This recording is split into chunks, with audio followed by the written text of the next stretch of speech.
Welcome to What's on Your Table. I'm your host, Alex Berger. With me, as always, is my co-host and confidant, Christopher Huselig. This is the show where two guys who love food try food and talk about it. Christopher, how are you feeling today? Oh, feeling pretty good. I'm really excited for this episode. Everyone at this restaurant was fantastic.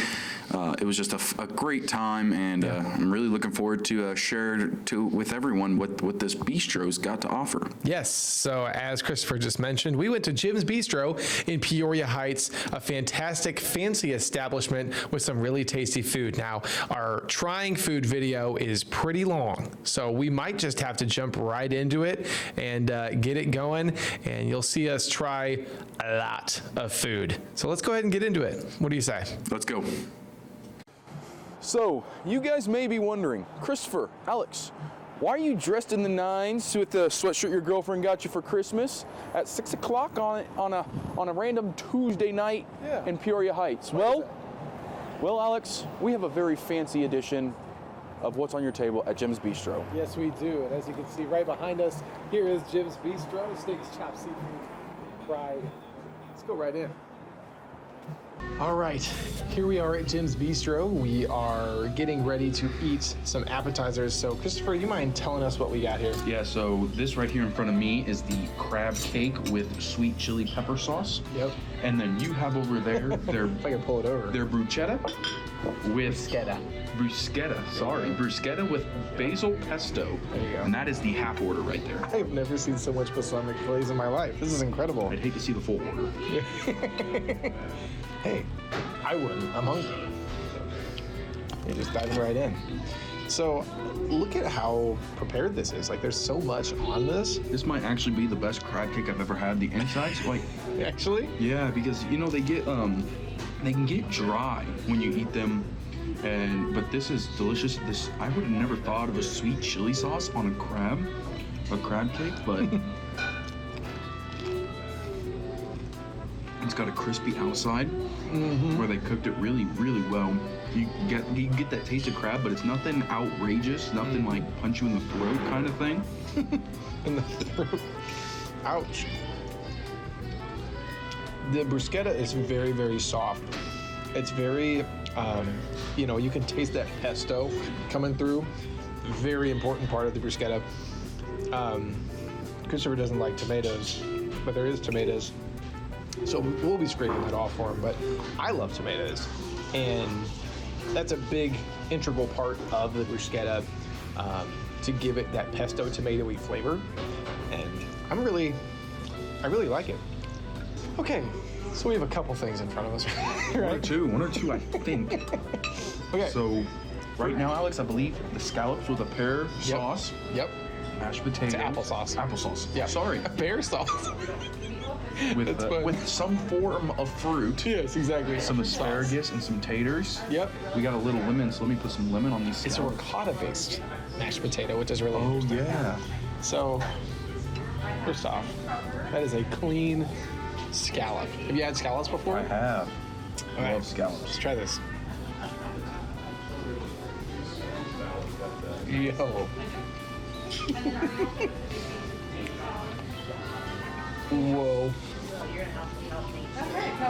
That was so good. The scallop was like cooked perfectly. I know. The sauce really brings out the flavor profile. I would never have thought that would be a.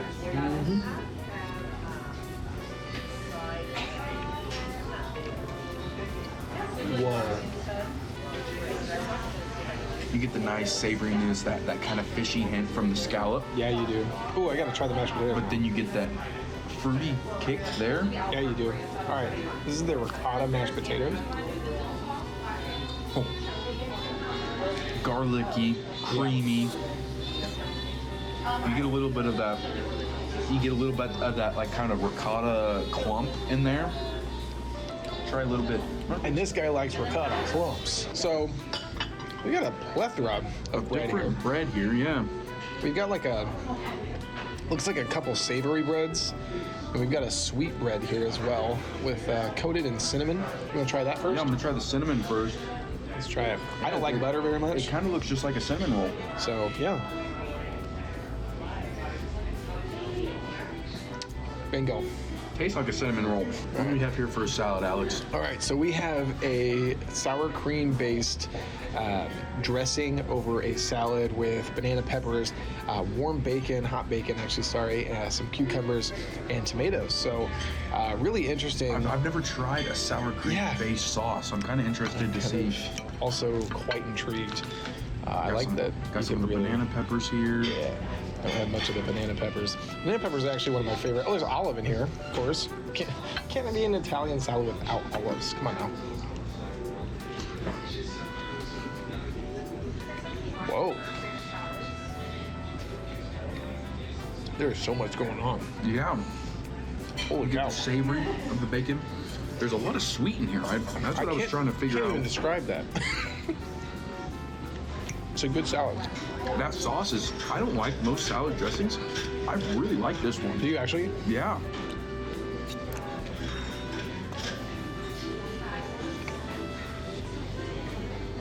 So per usual, anytime you have a banana pepper anywhere, if the banana pepper and olive is always going to be the main event of a salad like this. You may think it'd be a cucumber or tomato, but no. Olives and banana peppers are really what bring out the flavor, along with that hint of bacon. All right. We're Okay. just kind of cycling things through as we go here. Now we have. I don't know if I've had this, but is this a potato? Yeah, but your bucket potato. This has sour cream and butter. Is just all that it comes with, and I mean it's baked potato, so Tater. pretty straightforward. But you can see on the edge it's got kind of a certain seasoning to it, so they do something different with it. And I'm interested. Can't get. Oh, there it goes. We can actually cut it. Hold on. I mean, you tell me. As I cut this, this is really embarrassing, guys. Oh, and I did it. It's very interesting because not often do you have a baked potato with like a crunchy Yeah. exterior. The insides are delicious. I mean, sour cream is just great in a baked potato. Yeah. I mean, it's a baked potato. You can't go wrong. That's delicious. So, not a whole lot of explanation needed here, huh? This is their cooked medium filet mignon, Cooked classic.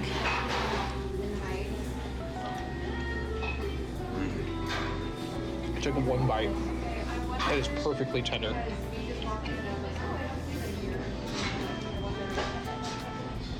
seasoned perfectly. It's cooked perfectly. You got that there's perfect char on there. You know, there's that saying, if a steak's cooked right, it doesn't need sauce. If I saw someone put a sauce on this, I might fight them. They'd be arrested. It should be illegal. Very juicy. You can see the juice on the plate. Nice tender, not chewy. Not at all. Perfectly tender. Here we've got an Italian staple. This is eggplant parm. Alex, I've heard you've never tried an eggplant parm before. I thought we were going to get through without that being exposed, but unfortunately, yes. I'm sorry to my Italian community, but I have not had eggplant parm before in my life. If I can cut it, man. This is hilarious. I may have to use this knife. What do you think? It's perfect. I mean, not too much eggplant. You really don't even get a strong eggplant. You're eating what feels like a fried delicacy, and you feel a little healthier about it. Yeah. The cheese is delicious. There's a ton of cheese on top. It's a thick layer. The sauce is delicious. It comes with these noodles that are also really good. All right, as we were getting ready to get out of here, we thought no more room, can't eat anything else. Wrong. They bring us out cheesecake. And you're not a cheesecake guy. No, So that's as gonna you be learned in the Triple Dipples episode, which I haven't seen, go look. Exactly. So, what we've got here is their New York style cheesecake, classic cheesecake. So, as someone who loves cheesecake, first off, let's look at the appearance. It's got just enough kind It of. looks just like cheesecake. No. Oh wow, yeah, very good. No, it's got a perfect like burnt top, not burnt, but like it's got that like sunburnt look. That's exactly what you want. That's what most cheesecake should look like. It Truthfully. looked delicious. Dang. And he likes it. You like it? It's actually really good. Oh yeah. Make that twice. All right, maybe I do like cheesecake. This is 2 weeks in a row I've been proven wrong. Guys, he's a changed man. Goes nuts. I've been Like a lemony. shown the light. Yeah. get some of that crust. We're going to end on Alex's. Yes, we are. Well, what a fantastic assortment of food we were able to try at Jim's Bistro. Big fan of them. What did you like especially a lot? Just the creativity, you had the apples with the scallops, you had the ricotta and the mashed potatoes, just things you don't get everywhere you go. Yeah. Kind of interesting. Like I remember we talked a little bit right before we got it. Like this is interesting and it works. It's delicious, great food. It really does, and you'll hear from the kitchen manager Dom Comfort here coming up about why and how they're able to kind of change up their menu and put a lot of items on there. But when we come back, you'll hear that interview. We'll be right back.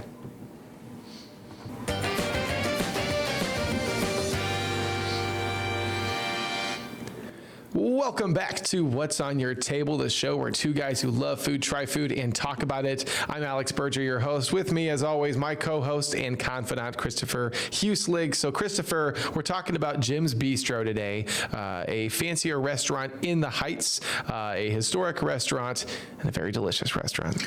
Yeah, and it's just, big shout out to everyone at Jim's. It was a great experience. Everywhere we've been so far really welcomed us in and kind of don't mind us intruding on their daily stuff. Luckily, we got there right as they opened, so it wasn't too busy. But shout out to everyone there, and like I said, a great experience. And even in the video we just played, there were some customers walking by, and it just shows that on a Tuesday evening, Jim's can be pretty bustling. So it is, and people were continuously walking through the doors as we were recording, not in like a bad way. No, they were just. I just meant like we got there right before service started, and then people were coming in, and then luckily after our meal, we were able to talk to kitchen manager Dom Comfort, and we'll be getting right into that interview here. So, Christopher, if you want to cue that up, let's go ahead and get into it.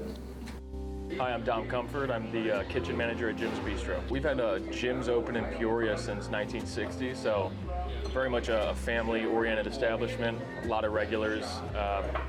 People like to call us their cheers. We see the same people over and over, and love having new guests in, of course, and always looking to expand and come up with new menu items and deliver good food to good people. You don't have your customers, you don't have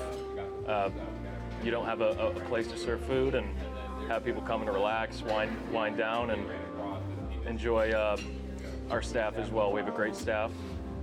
Pride ourselves on having a team of like-minded individuals that come to work every day with a good attitude. How would you describe the menu? Modern comfort food. Over the years, it's started out with started out as a traditional steakhouse, but we've really evolved and adapted. We have seasonal items, so we're always trying to stay ahead of the curve. What are your current seasonal items that you guys have? That scallop with the ricotta mashed potatoes, we came up with that one in the fall and kind of got my inspiration because I grew up going to Tanner's Apple Orchard, and that one just spoke to me. It's the right balance of sweet and savory, and we've had a lot of good reception from our customers on that. How cool is it to be in Peoria Heights where we see a lot of good food places?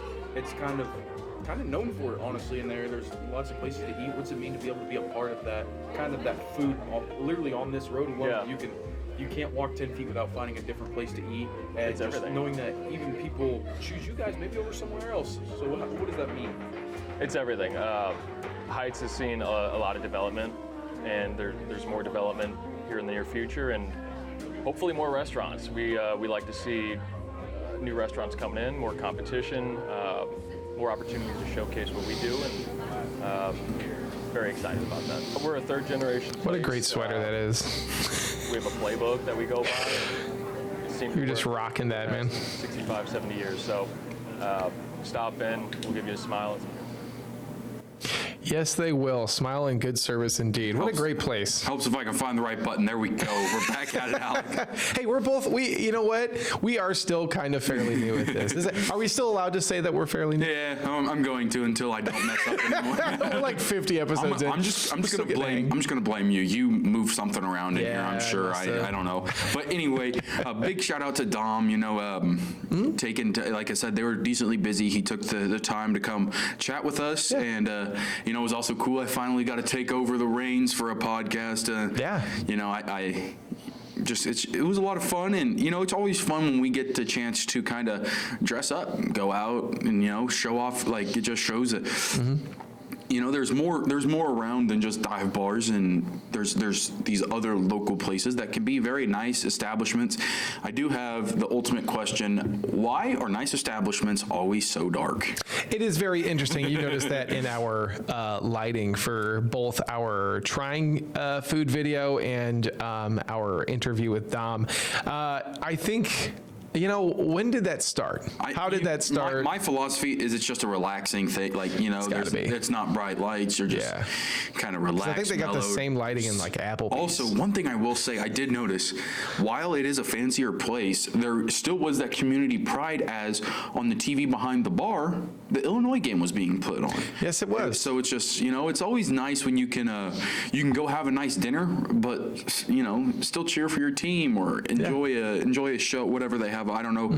Obviously, we were only there for an hour, so the Illinois game was on the whole time. It's nice to be able to go have a fancy meal, but still also kind of relax with the lighting, the nice soft music that was playing, and then a nice football game on. You can never really go wrong with that. Yeah, you'd be surprised where people will go to watch the game. Like, when you think of Jim's Bistro, you think, okay, this is a nice dinner. I'm going to take either my significant other or maybe a business dinner, right? Because it's fancier, dimmer lighting, steakhouse style. You don't really think, all right, watch the Illini, but it's still got a very comfortable atmosphere that you could enjoy the game in a very cozy spot. But like I said, you'd be surprised because when I worked at Olive Garden, you just have people come in there like it was Buffalo Wild Wings, and they just kind of sit up at the bar, and you're like, okay, here's your fettuccine Alfredo, enjoy the game, and it's just a bunch of games on. So very versatile restaurant indeed. Well, when we come back, we're going to recap some of the items that we tried, what our favorites were, and what we really loved about Jim's Bistro. So we will be right back.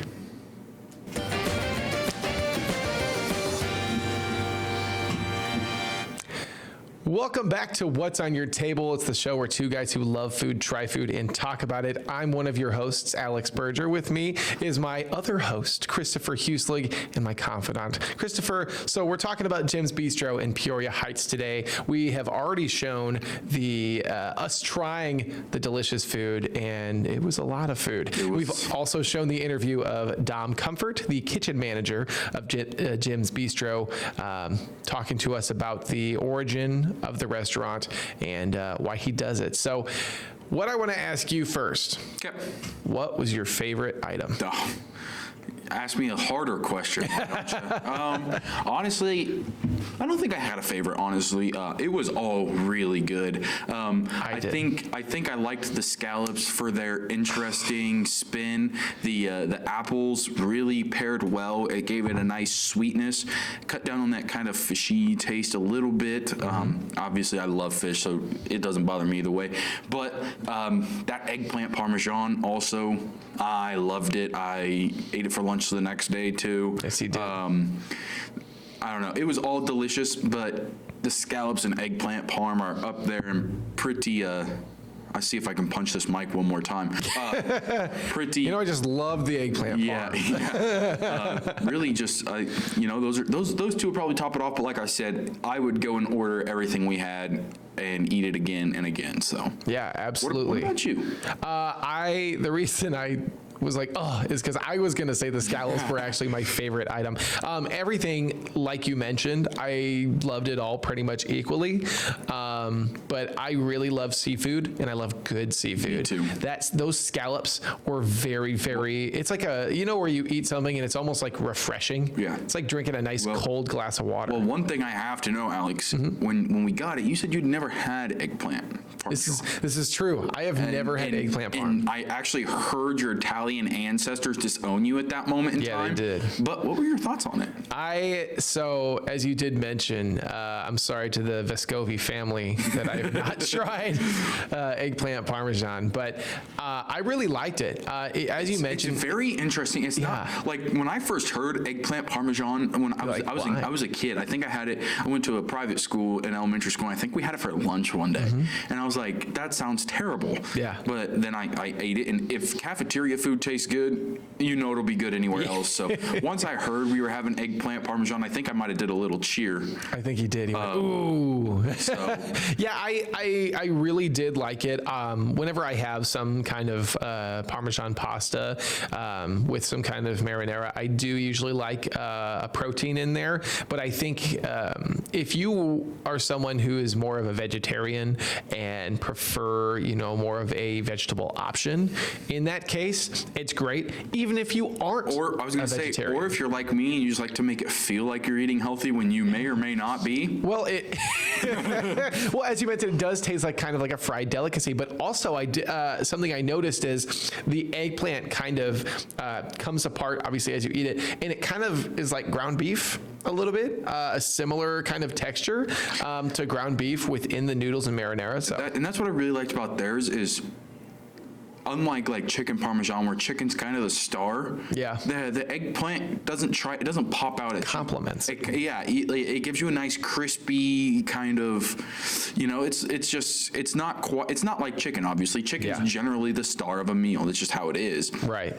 But like the eggplant, while it was delicious, but you could tell like you got a bunch of the other flavors. It wasn't just like here's some eggplant. So And big shout out to that. I mean, like I said, literally nothing we ate was bad. No. I mean, the ricotta mashed potatoes, I brought those up, just caught me off guard. I'd never heard of that. Yeah. And The cheesecake. the Come on. cheesecake, man, it's just everything was delicious. And what caught you most off by surprise? What was? I think what's really interesting about this place is, you go to a lot of restaurants and you will get bread, you'll get an appetizer, and you get your main course. And usually the bread and the appetizer are really just there to fill you up, or not even fill you up, but just to tide you over, you're hungry, you want something to eat. Yeah, it tastes good, sure, but it just fills you up until you get your main course. This was like, everything that they gave you was intentional. Like the food was prepared a certain way. The plating was a certain way, and I think that's something that they really pride themselves with there at Jim's Bistro, is their plating, is their service.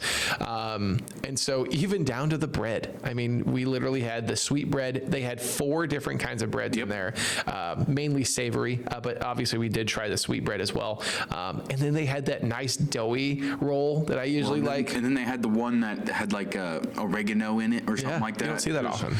I So that like caught me by the surprise. variety, because like if you sit down at a Yes. table, not everyone, like you and I go out and we go eat somewhere, we're not going to like the exact same stuff. No, and So you see that in the show.